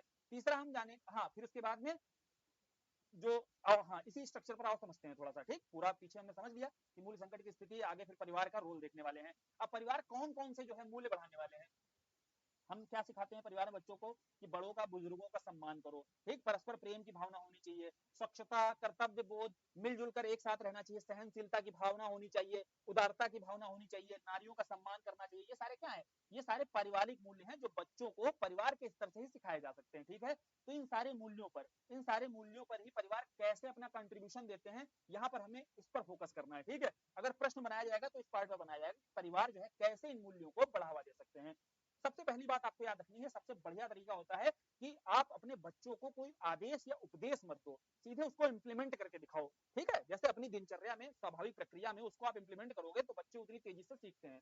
एग्जाम्पल के तौर पर जैसे हम लोग क्या करते हैं, मान लो बच्चों को अपने सुबह उठने को लेकर के रोज उपदेश दें, कितने बजे उठ करके, 10 बजे उठ करके। जैसे हम लोग अपने बच्चों को सुबह 10 बजे उठ करके और उपदेश देना शुरू करें कि 4 बजे उठना चाहिए यार तुमको, है ना, कितने कैसे यार तुम लोग हो यार 4 बजे नहीं उठते हो, और उठ कितने बजे रहे, 10 बजे। तो वो जो देखेंगे, सीधी सी बात है, जो देखेंगे तो उपदेशों से कोई फर्क पड़ेगा नहीं पड़ेगा। दूसरा, हम उपदेश दें बच्चों को, कहें कि यार माता पिता की सेवा करनी चाहिए, और माता कहाँ पड़ी है, वृद्धाश्रम में पड़ी हुई है। तो सीधी सी बात है, जब तक आप उनको क्रियान्वित करके नहीं दिखाओगे, आप उनको इम्प्लीमेंट करके नहीं दिखाओगे अपने आचरण में, जैसा आप आचरण करोगे वैसा ही बच्चों से अपेक्षित होता है। वो आपका बच्चा जो है परिवार में रहेगा, जैसा आपको करते हुए देखेगा वही करेगा। जैसे मान लो, अक्सर आपने देखा होगा कि पिताजी लोग क्या करते हैं, बच्चों से अपने कह देते हैं कि कोई बाहर से बुलाता है, कई मूवीज में भी देखा होगा, तो बोल दो कि है नहीं, है ना। तो झूठ बोलने की जो प्रैक्टिस है वो हमने घर से ही देनी शुरू कर दी, शुरू से ही हमने उसको बता दिया कि झूठ बोलने की प्रैक्टिस करो। अब धीरे से वो बाहर निकलेगा, बाहर गया, कहीं पर बाहर गया, दोस्तों के साथ पार्टी कर रहा है, धीरे से बता देगा कहाँ हो, फोन किया, हाँ रूम पे है, या कहीं पर कोचिंग वगैरह में है। तो वो प्रैक्टिस कहाँ से मिली थी, परिवार से ही मिली थी शुरुआती दौर पर। तो ऐसा जैसा आचरण, जैसे मूल्यों का बीजारोपण किया जाएगा, वैसा ही आगे भविष्य में दिखाई देता है उसके बच्चे के आचरण में भी, ठीक है, समझ में आ गया होगा। उसके बाद में है कि परिवार का ही कर्तव्य होता है कि जितनी बुरी आदतें हैं, बुरी संगतें हैं, उनसे भी दूर रखना चाहिए, ताकि वो आगे आपराधिक किसी भी प्रवृत्ति का उसके भीतर विकास ना हो, ठीक है। तो यहाँ पेरेंटिंग का जो प्रभाव पड़ता है और पेरेंटिंग किस तरीके से होनी चाहिए, ये स्पष्ट हो गया होगा, ठीक। उदाहरण के साथ एकदम समझाना है। अनुशासित जीवन अगर बताना है कि अनुशासित जीवन जीना चाहिए, तो माता पिता को भी अनुशासित जीवन दिखाना पड़ेगा उसको, ठीक है, तभी जाकर के वो बच्चा सीख सकता है। अब मान लो, जैसे माता पिता हैं, ठीक है, पिताजी ऑफिस वगैरह जाते हैं। अब अगर ऑफिस में 7 दिन का, 6 दिन का ऑफिस होता है, पता चल रहा है 2 दिन घर ही पे पड़े हुए, 2 दिन ऑफिस जा रहे हैं, 4 दिन घर पे पड़े हैं, और बच्चों को शिक्षा दे रहे हैं कि निरंतर जो है अनुशासित रह करके ऑफिस वगैरह जाना चाहिए, कार्य करना चाहिए, अपने कार्यों का निर्वहन ढंग से करना चाहिए, तो वो मानेगा, कतई नहीं मानेगा। जो देख रहा है आगे चल करके वही काम करेगा वैसे ही, ठीक है। तो इसलिए परिवार का रोल सबसे ज्यादा होता है, क्योंकि शुरुआती दौर में जैसे मूल्य डाल दिए जाएंगे, जैसे वैल्यूज बच्चे के भीतर डाल दी जाएंगे, वैसे ही आगे उसका जीवन, पूरा उसका आचरण वैसा ही विकसित हो जाता है, ठीक है। उसके बाद दूसरा जो इम्पैक्ट है शिक्षण संस्थानों का, क्योंकि बच्चा परिवार के बाद कहाँ जाता है, शिक्षण संस्थान में जाता है। अब शिक्षण संस्थान में कैसे वो सीखेगा, कौन कौन से मूल्य हैं, किस आधार पर देखो इन मूल्यों को बढ़ावा दिया जा सकता है। मूल्य तो हमने देख ही लिए कौन कौन से हैं, मूल्य तो वही रहने वाले हैं। अब उनको बढ़ावा दिया जा सकता है, एक तो पाठ्यक्रम योजना है, जैसे जो आपका सिलेबस है, उस सिलेबस में आप नैतिक शिक्षा को डाल सकते हैं। तो उस नैतिक शिक्षा के माध्यम से क्या है, बच्चों को नैतिक जो समाधान है वो खोजने में, या नैतिक शिक्षा के माध्यम से उनको बता पाओगे कि भैया जो क्लाइमेट चेंज है उसका क्या इंपैक्ट हो सकता है, वृक्षारोपण करने का क्या फायदा हो सकता है, जल संरक्षण का क्या फायदा हो सकता है, ये आपको पाठ्यक्रम में शामिल करना चाहिए, तभी बच्चों को नैतिक शिक्षा देनी चाहिए, ठीक है। उसके बाद में जो खेल कूद जैसी परंपराएं होती हैं, इसमें क्या सिखा सकते हैं, जैसे जो एक्स्ट्रा करिकुलम एक्टिविटीज है ना, ऐसा नहीं कि पढ़ाना ही है, पढ़ाने के साथ एक्स्ट्रा करिकुलम एक्टिविटीज भी शिक्षण संस्थानों में कराई जा सकती हैं। वहां से कैसे सीखेगा, जैसे टीम वर्क है, धैर्य है, अनुशासन है, ये सब कहां से आएगा, खेल कूद जैसी जो गतिविधियां होती है, एक्टिविटीज होती है, यहाँ से सीखता है। मानसिक क्षमता या संवेगात्मक बुद्धि, अब इमोशनल इंटेलिजेंस कैसे, मान लीजिए खेल में 2 टीमें बनाई, 2 टीमों में से एक टीम हार गई, तो एक टीम हारती है, हारने के बाद उसको अपने इमोशंस को कैसे इंटेलिजेंट तरीके से कंट्रोल करना आना चाहिए, संवेगात्मक बुद्धि, इसकी जो प्रैक्टिस होती है शिक्षण संस्थानों के मामले में बहुत शानदार तरीके से हो सकती है। आज के समय में इसकी कमी देखने को मिलती, ठीक है। और पारिवारिक मूल्यों की कमी तो अभी के समय उदाहरण ही देखा होगा, अभी लखनऊ का जो उदाहरण हुआ है, क्या हुआ है कि माता पिता के साथ जो पारिवारिक मूल्य थे जिनका बीजारोपण दिखाई दे रहा है, कि आज के समय अगर पिता ने थोड़ा भी गलत बोल दिया तो उसके बाद क्या किया है उसने, पिता की हत्या कर दी है, और पिता की हत्या करने के बाद में फिर आगे तो पूरी घटनाक्रम पता ही होगी। तो ये सारी घटनाएं खूब हो रही है, नीले ड्रम वाली घटना खूब हो रही है, ठीक है। तो ये मूल्यों का ही मूल्य संकट ही है, मूल्यों का अभाव ही है, ठीक है, जिसके चलते इन घटनाओं ये घटनाएं देखने को मिलती हैं। फिर उसके बाद में राष्ट्रीय पर्वों पर भी देखो, सीधी सी बात है, मूल्य संकट में ये भी है कि जो राष्ट्रीय पर्व है या देशभक्ति या देश प्रेम की भावना है ये कम होती जा रही है। तो इसको आप कहाँ सिखा सकते हो, शिक्षण संस्थानों में, जैसे 26 जनवरी है, 2 अक्टूबर है, 15 अगस्त है, ये आपके जो राष्ट्रीय पर्व है यहाँ पर उत्साहपूर्ण तरीके से इनको मनाना चाहिए, ठीक है। आगे फिर नारी सम्मान है, परस्पर सहयोग की भावना है, इन पर क्या है आपका, इन पर एक सकारात्मक दृष्टिकोण विकसित किया जा सकता है, जैसे शिक्षा दी जाएगी बच्चों को। महान नेता और सुधारक जितने हैं इनके जो आपके उपदेश हैं, इन उपदेशों के माध्यम से, जैसे मान लीजिए सरदार वल्लभ भाई पटेल के बारे में, भगत सिंह के कंट्रीब्यूशन के बारे में, राष्ट्रीय आंदोलन में इनका क्या योगदान रहा, इन सब के बारे में, विवेकानंद जी के बारे में, इन सब की चर्चा आप कहाँ कर सकते हो, स्कूली समय में, शुरुआती दौर में शिक्षण संस्थानों में बच्चों को इनके उपदेश के बारे में शिक्षा देकर के आप क्या कर सकते हो, मूल्यों को विकसित कर सकते हो, ठीक है। तो इस आधार पर शिक्षण संस्थानों की भूमिका नजर आती है। तीसरा है मूल्य को विकसित करने में समाज की भूमिका। देखो भैया, मनुष्य एक सामाजिक प्राणी, पता ही समाज में रहना है, क्योंकि शिक्षण संस्थान हो गए और आपका परिवार हो गया, परिवार के बाद क्या होता है, आगे समाज, जो उसके आसपास चारों ओर का समाज है, वो समाज में रहता है वो, और उस समाज में रहकर के एक सामाजिकरण की प्रक्रिया जो, अर्थात सोशलाइजेशन की जो प्रक्रिया होती है, जिसके माध्यम से समाज में उसको अपनी भूमिका, उसका एक अपना रोल होता है, उसका भी संपादन करना होता है, तो उसका पर्सनालिटी डेवलपमेंट तो होता ही होता है समाज में रहते हुए भिन्न तरीकों से, जैसे पुस्तकालय का निर्माण करके, सांस्कृतिक कई सारे कल्चरल प्रोग्राम करा दिए जाते हैं, कई शस्त्र प्रतिस्पर्धाएं कराई जा सकती हैं, कई जागरूकता अभियान चलाए जा सकते हैं, जिसके माध्यम से उसका पर्सनालिटी डेवलपमेंट होता रहता है समाज में। लेकिन वही समाज में जिस तरीके का रोल संपादित करेगा, वैसा ही वो सामाजिकरण की प्रक्रिया के पश्चात उसका इंपैक्ट दिखाई देगा उसके ऊपर। उदाहरण के तौर पर अगर वो पॉजिटिवली कोई सकारात्मक प्रक्रिया कर रहा है, ठीक है, तो उससे उसके भीतर उत्कृष्ट बेहतर मूल्यों का विकास होगा, जिसमें लैंगिक समानता है, स्वच्छता है, एकजुटता है, ये सारे मूल्य दिखाई देते हैं। अगर उसी समाज में नकारात्मक प्रक्रिया की प्रैक्टिस करेगा तो निकृष्ट मूल्य है ना, बुरे मूल्य जो होते हैं, बैड वैल्यूज होते हैं, इसमें अंधविश्वास है, उस समाज में व्याप्त अंधविश्वास, उसी समाज में लैंगिक उत्पीड़न की भावना, तो इन सारे मूल्यों का विकास होता दिखाई देगा। अब भैया समाज में बेहतर मूल्यों का विकास कैसे किया जाए, तो आप बताओ। यहाँ पर देखो हम लोग पढ़ते हैं, समझना होता है सिविल सोसाइटी का रोल, जो सिविल सोसाइटीज बनी हुई है, नागरिक समाज की जो बात की जाती है, तो इन नागरिक समाज की भूमिका यहाँ पर बतानी है, एनजीओ वगैरह होते हैं, ठीक है, इनकी भूमिका बतानी है, ठीक है। उसके बाद में जो प्रशासन है और जनता है, इनके प्रति उत्तरदायी बना करके हम क्या कर सकते हैं, हम समाज में प्रशासन को जनता के प्रति उत्तरदायी बना करके, इसमें जनता का जागरूक होना बहुत जरूरी है, तभी हमें जन सहभागिता दिखाई देगी। अर्थात सरकार की जो नीतियां हैं, निर्णय है, इनकी मॉनिटरिंग की प्रक्रिया में क्या है, इनको मॉनिटरिंग रखने के लिए सहभागिता बहुत जरूरी है सुनिश्चित करना, क्योंकि लाई किसके लिए जा रही है, सिटीजन सेंट्रिक सारी पॉलिसीज नीतियां लाई जाती हैं। अब सिटीजन सेंट्रिक लानी है तो समाज में अगर उन नीतियों का क्रियान्वयन करना है तो वहां पर जन सहभागिता बहुत जरूरी है। जन सहभागिता सुनिश्चित करते ही हम क्या कर सकते हैं, समाज में जो उत्कृष्ट मूल्य है, जो गुड वैल्यूज हैं, उनका ही विकास कर सकते हैं हम व्यक्ति के भीतर, मानव के भीतर, ठीक है। फिर उसके बाद में जो प्रमुख लक्ष्य हैं वो तो सारे वही रहने हैं, महिला सशक्तिकरण, लैंगिक समानता, पर्यावरण संरक्षण, अब इनको तो बार बार बताने की जरूरत है नहीं, ठीक है, ये तो सारे समझ ही गए होंगे कि भाई जब आप समाज में इन मूल्यों का विकास करोगे, बेहतर मूल्यों का विकास करोगे, तो सीधी सी बात है, ये सारे जो आपके सामाजिक मूल्य हैं, इन सारे सामाजिक मूल्यों का विकास उस व्यक्ति के भीतर भी दिखाई देगा, ठीक, स्पष्ट हुआ।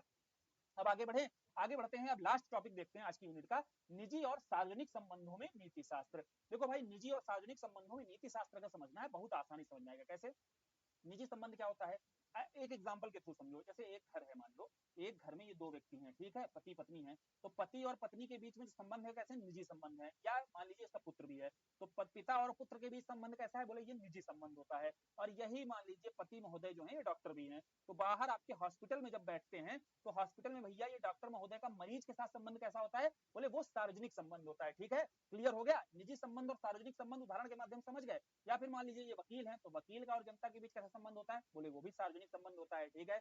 तो इन निजी संबंधों में अर्थात पति पत्नी का संबंध, पति पिता पुत्र का संबंध, पिता बेटी का संबंध, इन संबंधों में, और सार्वजनिक संबंधों में अर्थात डॉक्टर मरीज के मध्य संबंध, वकील और जनता के मध्य संबंध, व्यवसायी और लोगों के बीच संबंध, तो इनके बीच के संबंधों में नीति शास्त्र के बारे में यहाँ पर पढ़ना है, ठीक। तो इस यूनिट में क्या पढ़ना है, बोले इस यूनिट में हम पहले देखेंगे कि भैया निजी संबंध क्या होते हैं, वो समझ लिया हमने, सार्वजनिक संबंध क्या होते हैं वो समझा देंगे, फिर यहाँ पर नीति शास्त्र का क्या महत्व है, तो उसमें जो स्ट्रक्चर बनेगा ऐसे बनेगा। जब हम निजी संबंध देखेंगे, निजी संबंध पहले बता देना है क्या होता है, फिर निजी संबंधों के बाद आगे बताना है कि समझो यहाँ पर कि इनका पतन क्यों हो रहा है, निजी संबंधों में पतन के क्या कारण है, और पतन के अगर कारण आपको पता चल गए तो फिर आपको बताना इनको बढ़ावा कैसे दिया जाए। निजी संबंधों में जो नैतिकता है, मोरलिटी गिरती चली जा रही है, इस मोरलिटी को कैसे बढ़ाया जाए। अंततः इस तरीके से स्ट्रक्चर पूरा निजी संबंध वाला बना लेना है, और यही स्ट्रक्चर पर आपको सार्वजनिक संबंध के सार्वजनिक संबंध क्या है, ठीक है, क्या होते हैं ये तो समझ लिया हम लोगों ने। फिर सार्वजनिक संबंधों में मूल्यों का पतन क्यों हो रहा है, नैतिकता का पतन क्यों हो रहा है, तो इस नैतिकता के पतन के बाद आपको बताना है कि इनको बढ़ावा कैसे दिया जाए। ठीक, आ जाओ भैया, इस स्ट्रक्चर पर ये टॉपिक देखने वाले हैं यूनिट का, और इससे हो जाएगी फिर उसके बाद अपनी यूनिट 1 कंप्लीट। ठीक है, तो सबसे पहले जैसे यहाँ पर बात की गई निजी संबंधों की, तो बताया कि मानव देखो एक तो अपने आप में सामाजिक प्राणी होता है मालूम है, और नाना प्रकार की भूमिकाओं का निर्वहन करता है। नाना प्रकार की भूमिकाएं मतलब क्या होती हैं, वही एक व्यक्ति देखो नाना भी है ये हालांकि वो नाना नहीं है भिन्न भिन्न प्रकार, देखो वैसे तो है वो व्यक्ति नाना भी है, पापा भी है, भाई भी है, किसी का पति भी है, ठीक है, तो भिन्न भिन्न प्रकार के उसके रोल होते हैं, उनका निर्वहन करना होता है निजी संबंधों में। और उन निजी संबंधों में आपको फॉर्मेलिटीज नहीं दिखाई देगी, अर्थात अनौपचारिक प्रकृति रहती है और घनिष्ठ संबंध होते हैं, तो ये आपके निजी संबंध होते हैं। और वहीं आपका जब वह एक सार्वजनिक संबंध के रूप में होता है तो वहां पर उसकी फॉर्मेलिटी थोड़ा सा प्रोफेशनल दिखाई देगा और कम घनिष्ठता दिखाई देती है, तो ये आपके सार्वजनिक संबंध होते हैं। वही व्यक्ति जब डॉक्टर के रूप में होता है तो आपका सार्वजनिक संबंधों का निर्वहन कर रहा होता है, तो वहां पर आपको फॉर्मेलिटी, प्रोफेशनलिज्म सब कुछ दिखाई देगा। लेकिन वही व्यक्ति जब निजी संबंधों का निर्वहन करता है तो घनिष्ठता और इनफॉर्मेलिटी दिखाई देती है। ठीक, क्लियर हो गया, ये तो हो गया, स्पष्ट हो गया कि निजी और सार्वजनिक संबंधों के बारे में। अब एक एक करके एक टॉपिक को लेते हैं, निजी संबंधों को लेते हैं। तो निजी संबंधों का जो आकार होता है, क्षेत्र थोड़ा सा छोटा होता है, क्योंकि भैया एक परिवार की बात की जा रही है, उसके रिलेटिव की बात की जाएगी, बस इतना ही दायरा रहेगा। लेकिन जब भैया डॉक्टर की बात की जाएगी तो पूरा ही मोहल्ला आ गया है ना, सारे मोहल्ले के मरीजों के साथ उसको सार्वजनिक संबंध रखने पड़ेंगे, तो दायरा भी थोड़ा सा व्यापक हो जाता है सार्वजनिक संबंधों में। और जो स्ट्रक्चर होता है निजी संबंधों का अनौपचारिक होता है, घर पर थोड़ी ना आप डॉक्टर बन के बैठोगे, है ना, घर पर तो अनौपचारिक इनफॉर्मल ही रहना पड़ेगा, पत्नी के सामने थोड़ी ना डॉक्टर बन के घूमोगे, है कि नहीं। तो बोले देखो सहयोग भी यहाँ पर उसका स्वरूप भी प्रत्यक्ष रहता है, घनिष्ठ रहता है, ये तो हमने समझ लिया। निजी संबंधों की जो विशेषताएं होती हैं वो क्लियर।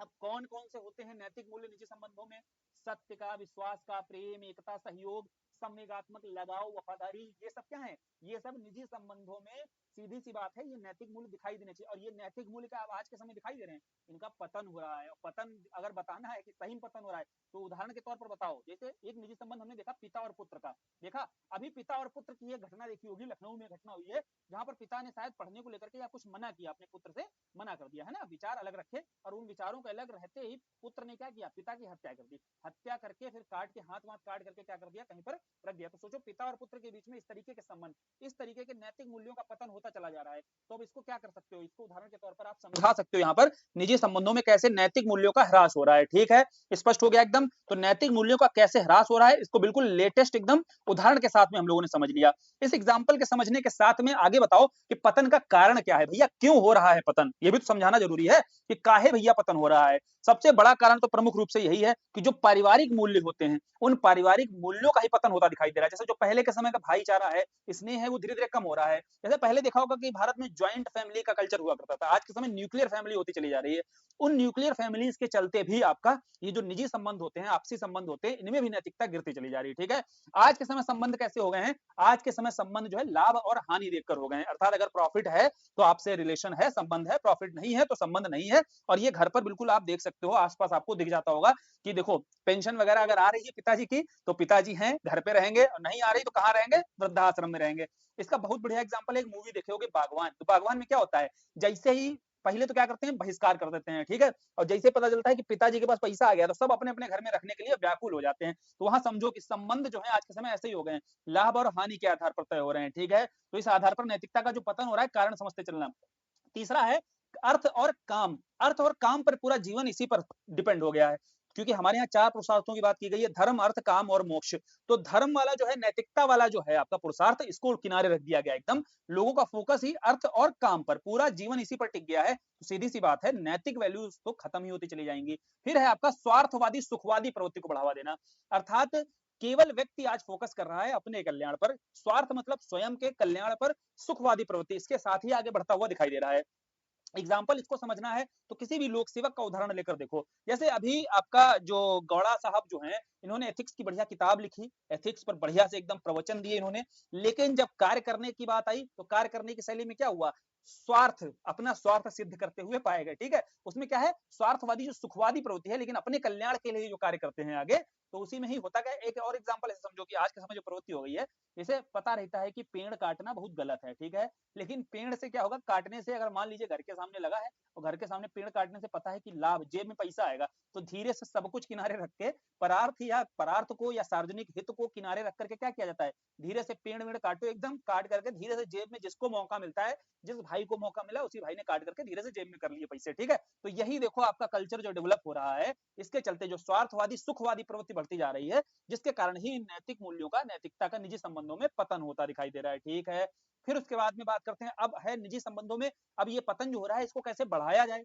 बढ़ाने में पहले तो है एक सकारात्मक जो सामाजिकरण की प्रक्रिया को बढ़ावा दिया जा सकता है, अर्थात जो सोशलाइजेशन है, सोशलाइजेशन में हमने देखा कि कैसे जीवन को उत्कृष्ट उत्कृष्ट बनाया जाए। उत्कृष्ट में आप सोशल वैल्यूज जो है, उन सोशल वैल्यूज को आप व्यक्ति के भीतर शुरुआती दौर में उसको अभ्यास कराना चाहिए। ठीक है, तीन का रोल बताना है प्रमुख रूप से। जैसे निजी जीवन में पहले क्या बताना है, परिवार की भूमिका बता दो, कैसे परिवार योगदान दे सकता है नैतिकता बढ़ाने के लिए। भाई निजी संबंध है, उसमें सबसे पहला रोल तो परिवार का होगा, और परिवार में क्या है, बच्चों के ही शुरुआत से ही मन मस्तिष्क में क्या कर दो, उन मूल्यों का बीजारोपण कर दो, जिसके माध्यम से सामाजिक सद्भाव, आपसी जो है द्वेष नहीं होना चाहिए, ईर्ष्या का भाव नहीं होना चाहिए, ये सारे मूल्य उसके भीतर डाल दिए जाएं। तो पहला हो गया परिवार की जो भूमिका हो सकती है। दूसरा समाज की, तो उसमें सकारात्मक समाजीकरण वाला पहलू डाल दो। तीसरा बोला शिक्षण संस्था, तो शिक्षण संस्थानों में क्या है, नैतिक शिक्षा देनी शुरू करो। नैतिक शिक्षा दोगे तभी घर आकर के जो निजी संबंध है वो बेहतर हो सकते हैं। ठीक है, फिर उसके बाद में ये आपकी गोल्डन लाइन हो सकती है, कौन सी, बोले देखो निजी संबंधों में अगर आपको नैतिकता दिखानी है, तो आपको इस बात को ध्यान रखना पड़ेगा, इसको हमेशा अप्लाई करना है कि दूसरों के साथ सदैव वैसा व्यवहार करो जैसा स्वयं के लिए अपेक्षित है। जैसे आप अगर दूसरों को देख रहे हो, कह रहे हो कि भाई इनको जो है गाली नहीं देनी चाहिए, नहीं गरियाना चाहिए, और स्वयं अगर उसको गाली दोगे तो कैसे अपेक्षा कर सकते हो कि वो पलट के आपको गाली नहीं देगा। तो बोला जाता है कि दूसरों के साथ हमेशा वैसा ही व्यवहार करना चाहिए जैसा आप उससे अपेक्षित कर रहे हो अपने लिए। इसके माध्यम से क्या होगा, जैसे करप्शन करते हुए आपने देखा होगा, ठीक है, बहुत ज्यादा करप्शन होता है, तो करप्शन के संदर्भ में हम चाहते हैं कि कोई दूसरा करप्शन ना करे, तो उसके लिए खुद स्वयं छोड़ना पड़ेगा। अगर स्वयं नहीं छोड़ोगे तो दूसरा करप्शन करते हुए भी आपको एक्सेप्ट करना पड़ेगा उस चीज को। ठीक है, तो इसी कहा जाता है कि दूसरों के साथ हमेशा वैसा व्यवहार करो जैसा खुद अपेक्षित करते हो। फिर इसके बाद में सार्वजनिक संबंध देखते हैं। ये तो हो गया निजी संबंधों में हम कुछ इन उपायों को अपना सकते हैं जिसके माध्यम से हम नैतिकता को बढ़ावा दे सकते हैं। ठीक है, सार्वजनिक संबंधों में आते हैं, तो सार्वजनिक संबंधों का हमने पहले ही समझ लिया था कि निजी क्षेत्रों की तुलना में दायरा थोड़ा सा व्यापक है। व्यापक के साथ साथ यहाँ पर आपको फॉर्मेलिटीज, औपचारिकता दिखाई देती संबंधों में, जैसे डॉक्टर मरीज और वकील और उसके जनता के बीच में थोड़ी फॉर्मेलिटीज आपको दिखाई देंगी। ठीक है, तो ये आपके सार्वजनिक संबंध डिफाइन किए जाते हैं ऐसे। फिर इनमें नैतिक मूल्य कौन से हो सकते हैं, ट्रांसपेरेंसी है, अकाउंटेबिलिटी है, रिस्पॉन्सिबिलिटी है। ठीक है, ये सारे आपके जो गाइडलाइंस कुछ होती हैं, ये आपके नैतिक मूल्य होते हैं सार्वजनिक जीवन के। सार्वजनिक जीवन के आपको नैतिक मूल्य स्पष्ट हो गए होंगे। अब इनके पतन के कारण क्या है, देखो भैया, पतन के कारण सीधे सीधे स्पष्ट समझो। किसी भी लोक सेवक, किसी भी वकील, किसी डॉक्टर का एक उदाहरण दिमाग में रखना, बिल्कुल आसानी समझ में आएगा कि क्या है भैया इनके पतन के कारण। पहला कारण है सबसे बड़ा कि कम समय में ज्यादा से ज्यादा कमाने की चाहत रखना।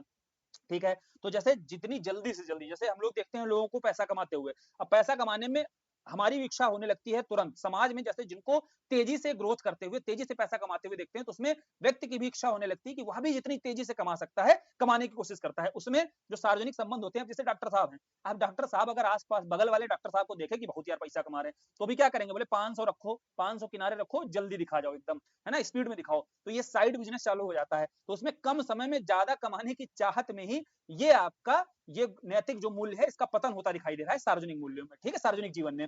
फिर उसके बाद में समाज भी वैसा ही है, मतलब समाज में भी उन्हीं लोगों की प्रतिष्ठा होती है जिनके पास में क्या होता है, भौतिक संसाधन, मेटेरियलिस्टिक लाइफ जो ज्यादा बेहतर तरीके से जी रहा है, हमारा समाज भी उन्हें स्वीकार करता है। और जो सामान्य तरीके से अपना जीवन यापन करता है, दो लोक सेवक यहाँ पर होंगे, एक अधिकारी है या लोक सेवक है आपका, एक बी लोक सेवक है। ठीक है, ए लोक सेवक जो है बढ़िया एकदम मर्सिडीज लेकर के घूम रहा है, दूसरा और 4 गनर रखे हुए है, और एक बी लोक सेवक है चुपचाप अल्टो पे चल रहा है। तो बताओ समाज इज्जत किसको ज्यादा देगा, समाज इस ए वाले लोक सेवक को इज्जत ज्यादा देगा। भले वो गलत तरीके से रॉन्ग प्रैक्टिसेस करके उसने पैसा कमाया हो, लेकिन समाज की एक मान्यता बनी हुई है कि भैया ये ज्यादा इज्जत के लायक है, इसको कोई भाव नहीं दिया जाएगा। तो भैया लोग क्यों सामान्य जीवन जिएंगे, लोग भी क्या करेंगे, सामाजिक स्वीकार्यता है, हमें सम्मान मिल रहा है, तो यहाँ पर पहले तो बहिष्कार करना होगा, है ना। अगर सही मामले में चाहते हो कि नैतिकता का पतन हो, तो ऐसे लोगों का ही बहिष्कार कर देना चाहिए। ठीक है, फिर उसके बाद में बात करते हैं और कारण क्या है। गांधी जी ने बताया 7 सामाजिक पाप। गांधी जी ने कहा कि ये जो 7 सामाजिक पाप हैं, इन 7 सामाजिक पाप हमेशा ये तुमको दिखाई देंगे जब भी सार्वजनिक जीवन पे आपको कहीं भी आपको कुरीति दिखाई दे रही होगी, नैतिकता का पतन दिखाई दे रहा हो। कौन सा? पहला जो राजनीति है वो सिद्धांत विहीन नहीं होनी चाहिए। क्या बोले? इन्होंने बोला राजनीति कैसी होगी? कोई सिद्धांत, कोई प्रिंसिपल नहीं होगा राजनीति में। ठीक है? राजनीति का उद्देश्य जो होगा कोई ऐसी पॉलिसी बनाना नहीं जिससे लोगों का कल्याण हो, बल्कि ऐसी नीति बनाओ जिससे राज करो लोगों पर। ठीक है? तो ऐसी राजनीति होगी, उसी को बोलते हैं सिद्धांत विहित राजनीति। धन क्या होगा? बोले धन जो है लोग बिना श्रम के कमाने की कोशिश करेंगे। ठीक है? सट्टा बाजार जिसको बोलते हैं, तो बिना श्रम के जो है धन कमाने का प्रयास, बिना अंतःकरण के सुख, अर्थात इंसान सुखी तो है लेकिन अंतरात्मा से खुश नहीं होगा। ठीक है? जैसे किसी को मान लीजिए कोई गरीब आदमी जा रहा है, पैसा लेकर के जा रहा है, बड़ी मुश्किल से उसने जो है हॉस्पिटल के लिए इलाज कराना था अपनी बीवी का, बड़ी मुश्किल से कमाए थे, जमा पूंजी थी, लेकर जा रहा था, आपने लूट लिया, लूट करके चलो अय्यासी की। अय्यासी करके जब आपको पता चलेगा तो आप खुश तो रहोगे, अय्यासी करोगे, लेकिन क्या अंतःकरण से सुखी रहोगे? नहीं रहोगे ना जब पता चलेगा। तो बोले आज के समय में यही बिना अंतःकरण के सुख आपको दिखाई देगा उस समाज में। फिर जो विज्ञान होगा वहां पर ह्यूमैनिटी, मतलब विज्ञान में मानवता नहीं दिखाई देगी, मानवता विहीन विज्ञान रहेगी। पूजा में त्याग नहीं रहेगा। ठीक है? पूजा जो है कर्मकांड आधारित होगी पूरी, कोई त्याग की भावना नहीं रहेगी। और आपका जो ज्ञान है वो चरित्र के बिना रहेगा, यानी कि जो नॉलेज रहेगा वो चरित्र के बिना रहेगा। व्यापार कैसा रहेगा? वो भी नैतिकता विहीन रहेगा। व्यापार में आपको कोई जो है मॉरलिटी नहीं दिखाई देगी। ठीक है? तो ये गांधी जी ने बताया ये 7 सामाजिक पाप हैं जिनके आधार पर आप देख सकते हो कि उस समाज में, उन सार्वजनिक जीवन में उसके नैतिकता का पतन दिखाई देगा। ठीक है? फिर उसके बाद में जो भ्रष्ट आचरण है उस पर कोई भी कार्रवाई नहीं होती। जैसे भ्रष्टाचार में बहुत से अधिकारी हैं, बहुत से लोक सेवक हैं जो लिप्त पाए जाते हैं, लेकिन क्या होता है, थोड़ी बहुत इंटरनल कार्रवाई हो जाती है, कार्रवाई होकर के कुछ क्षणिक समय के लिए सस्पेंड कर दिए गए, फिर से दोबारा से क्या होते हैं, बहाल कर दिए जाते हैं। तो ये पता होता है लोक सेवक को भी, अधिकारी वर्ग को भी पता होता है कि कोई कार्रवाई होनी नहीं है, उनका अनुपालन अच्छे से किया नहीं जाता है, वहां पर शिथिलता दिखाई देती है, जिसके चलते ही आपका खूब धड़ाधड़ भ्रष्टाचार दिखाई देता है। ठीक है? कोई नैतिक मूल्य नहीं दिखाई देते वहां पर। ठीक है? समझ में आया? और सार्वजनिक हित के स्थान पर व्यक्तिगत हित को वरीयता दी जाती है, तो हम लोग कई बार इसको डिस्कस कर चुके हैं। तो ये है सार्वजनिक संबंधों में जो नैतिकता है इसका पतन क्यों हो रहा है, उसके कारण समझ लिए। अब उसके बाद में भैया इसको कैसे बढ़ावा दिया जाए, है ना? सार्वजनिक संबंधों में कैसे नैतिकता बढ़ाई जाए, इसके क्या उपाय हो सकते हैं? इसका पहला तो स्तर यही हो सकता है जो हमने पढ़ा पहले पढ़ा कि चाहे निजी संबंध हो चाहे सार्वजनिक हो, कि बच्चों के मन मस्तिष्क पर, एक तो परिवार के स्तर पर, एक समाज के स्तर पर, एक शैक्षणिक स्तर पर, परिवार के स्तर पर जो मूल्यों का बीजारोपण करो, समाज के स्तर पर सकारात्मक सामाजिकरण को बढ़ावा दो, और शैक्षणिक संस्थानों के स्तर पर नैतिक शिक्षा आपको देनी चाहिए। ठीक है? तो ये तो एकदम बढ़िया से बताना है कि नैतिकता आपको बढ़ानी है तो आपको शुरुआती दौर पर बच्चों के इनिशियल स्टेज पर ही काम करने की जरूरत होगी। फिर नैतिकता का जो स्वर्णिम नियम है, स्वर्णिम नियम क्या है पहले बताया कि हमें दूसरों के साथ वैसा ही व्यवहार करना चाहिए जैसा हम दूसरों से अपेक्षा करते हैं। तो इस नियम को एकदम उतार लेना चाहिए जीवन में। आप सीधी सी बात है, अगर आप चाहते हो कि लोग दया करें आपके ऊपर, ठीक है, आपके प्रति अच्छा व्यवहार करें, ठीक है, तो आपको क्या करना पड़ेगा, आपको भी एक दया का भाव दिखाना पड़ेगा, प्रेम करना पड़ेगा, तभी सामने से प्रेम आएगा पलट के। ठीक है? उस प्रेम की बात नहीं कर रहे हैं, हाँ वहां भी लेकिन यही लागू होता है। ठीक? उसके बाद में 7 सामाजिक पाप के विपरीत, देखो सामाजिक पाप के विपरीत गांधी जी ने यहाँ पर एकादश व्रत भी दिए थे। अब एकादश व्रत आप लोगों को लिख लेना है यहाँ पर, सत्य, अहिंसा, सत्य, परिग्रह, ब्रह्मचर्य, उसके बाद अभय, अस्पृश्यता का अंत, ये सारे उनके 7 सामाजिक, सॉरी 11 व्रत थे उनके। मतलब समाज में अगर इन 11 व्रतों का अनुपालन, कोई व्रत रखो ना रखो, लेकिन गांधी जी के ये एकादश व्रतों का, अगर इन व्रतों का पालन कर लिया तो समाज में क्या होगा, नैतिकता जो है आपकी, मॉरलिटी बढ़ी हुई दिखाई देगी लोगों के भीतर। तो गांधी जी इन एकादश व्रतों की बात करते थे, और तभी आप सामाजिक पाप, जो आपकी 7 सामाजिक पाप हैं, इन पर भी मुक्ति मिल सकेगी, ये भी समाप्त किए जा सकते हैं। ठीक है? तो गांधी जी को यहाँ पर तुरंत आपको एंट्री करानी होगी। जब भी यहाँ पर देखो आपको सामाजिक पाप, सामाजिक बुराइयां, नैतिकता पर लिखना है, तो बाबा ने ऐसे ऐसे पॉइंट दे रखे हैं, बाबा ने ऐसे ऐसे समाधान बता रखे हैं, ठीक, उनके दर्शन को जरूर शामिल करना है, उससे आपका उत्तर भी थोड़ा सा मजबूत हो जाता है। क्लियर? तो इस आधार पर हम लोगों ने यूनिट 1 देख ली, कंप्लीट कर ली। जो सुधारक विचारक वाला है उसको यूनिट 5 में देख लेंगे, बस थोड़ा सा है, उसको वहीं पर एक साथ कंक्लूड करेंगे। तो अब बताना भाई यूनिट 1 को लेकर के अब थोड़ा सा 2 लेक्चर के माध्यम से, कल का लेक्चर और आज का लेक्चर, इसके बाद हम लोगों ने पूरी यूनिट 1 थोड़ी सी बड़ी भी थी, इसको कंप्लीट कर लिया है। अब एक एक लेक्चर ही उम्मीद है, एक एक लेक्चर में मोस्टली यूनिट सारी कंप्लीट हो जाएंगी। तो 7 के आसपास यूनिट है, 7-8, वो सारी एक एक लेक्चर के माध्यम से 7-8 लेक्चर में पूरा कोशिश की जाएगी कि पूरा एथिक्स का जो सिलेबस है, पॉइंट टू पॉइंट एक एक सिलेबस के कीवर्ड को उठाकर के कोशिश रहेगी कि एक एक सिलेबस पर इतना मटेरियल, इतना अप्रोच दे दिया जाए कि वहां पर लिखने में समस्याएं ना आए। चलो फिर वीडियो खत्म करते हैं, बताइएगा, फीडबैक वगैरह दीजिएगा कैसा रहा। धन्यवाद।